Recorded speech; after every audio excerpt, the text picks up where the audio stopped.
ये शिव बोध की वो धारा होगी जो तुम्हारे अंदर से सब कुछ जो माया है, छलावा है, वो निकाल देगी। अब जब उन्होंने देखा, कहा ये बच्चे पागल हो गए हैं, जिसे ये आज एक वो समझते हैं मज़ा, ये ज़िंदगी भर की सज़ा होगी, ये 2 मिनट का मज़ा इन्हें जीने नहीं देगा। और मिशवाड़ी बाबा यूएसए फ़कीर भक्तों के साथ रेव पार्टी में पहुंचा, जहां पर शराब और शबाब चारों तरफ बिखरा हुआ था।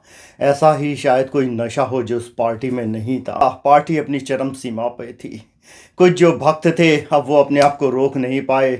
जब उन्होंने देखा, कहा ये बच्चे पागल हो गए हैं, जिसे ये आज एक वो समझते हैं मज़ा, ये ज़िंदगी भर की सज़ा होगी, ये 2 मिनट का मज़ा इन्हें जीने नहीं देगा। और ये नशा इनके नसों में हो जाएगा, आगे आने वाली जनरेशन ख़राब हो जाएंगी।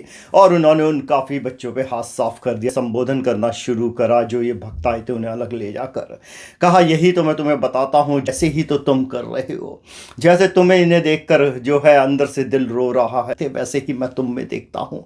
जिसको तुम समझते हो, चाहे वो चांदी के सिक्के हो, चांदी की दीवारें तुमने बनाई हो, चाहे वो धन दौलत शौहरत सब कुछ, तुम तो माया में वैसे ही लिप्त हो। अगर वो बाबा क्या करे, तुम्हारे भूल जाते हो। तुम अपने स्वयं से तो बहुत दूर हो। तुमने भी तो अपने आप को एक नशे में डाल रखा है। क्या धन इकट्ठा करना एक नशा नहीं है? क्या सत्ता में बैठना एक नशा नहीं है? तुम्हें मुझसे ये बताओ, तुम में से ऐसा कौन है जिसने कोई नशा ना करा हो? फकीर, जब तक तुम्हें शिव का बोध नहीं होगा, तुम इस नशे से बाहर नहीं आ सकते।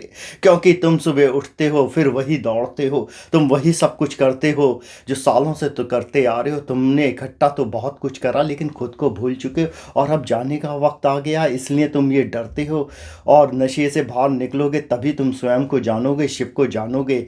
और आत्मबोध के बाद ऐसा महसूस होता है, अंदर इतनी पीड़ा होती है जो शब्दों में नहीं बताई जाती। जब भी मैं किसी सड़क पे चलता हूँ, जब भी मैं किसी समारोह में देखता हूँ, लोगों को वो दिखा रहे होते हैं उन्होंने क्या अर्जित करा, क्या उनके पास है, मैं सिर्फ यही कह सकता हूँ कि मुझे देखकर ये तरस आता है। और बाबा से हर रोज़ एक ही दुआ मांगता हूँ, प्रार्थना करता हूँ, इनको भटके हुए बच्चों को अपने राह दिखाना। ये भटक गए हैं, गलती इनकी है नहीं, जैसा आसपास हो रहा है। और यही आत्मबोध होता है, यही शिव बोध होता है। ये शिव बोध की वो धारा होगी जो तुम्हारे अंदर से सब कुछ जो माया है, छलावा है, वो निकाल देगी। अब तुम्हारे अंदर आनंद होगा, अमृत होगा, शांति होगी, सुख होगा। क्योंकि जो भारी सुख तुम जिसमें भटक जाते हो, 2 मिनट का मज़ा और ज़िंदगी भर की सज़ा पाते हो, अब वो जा चुका होगा। अब ये क्या, फ़कीर वहाँ से शिव के साथ ध्यान में एक होकर चला गया।